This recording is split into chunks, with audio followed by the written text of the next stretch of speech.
Hemos llegado al final de la temporada 2022, pero ya está en marcha la temporada 2023.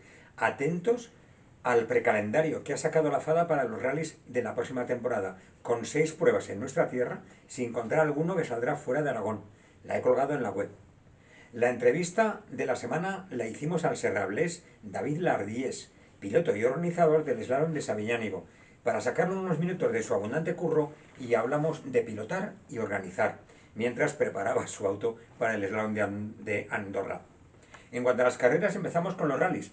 Nos tuvimos que ir a Valencia para que se disputara el último de la temporada y así conocer el podium final.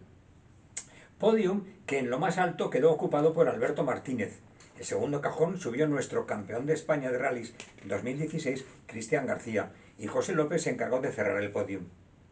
En cuanto a los copies, Molinés se mostró intratable y consiguió el campeonato por delante de la fémina María Pilar Benagués y de Manuel Roy como tercero.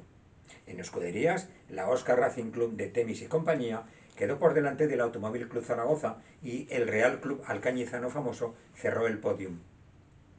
También tuvimos que viajar, esta vez a Barcelona, para conocer los resultados de los campeonatos en velocidad.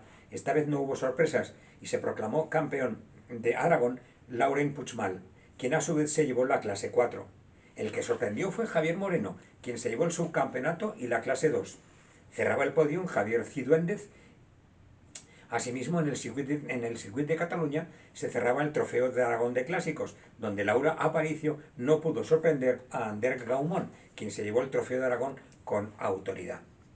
Esta vez el Real Automóvil Club Circuito Guadalupe se llevó el gato al agua, por delante del Automóvil Club Zaragoza y el SRT Racing.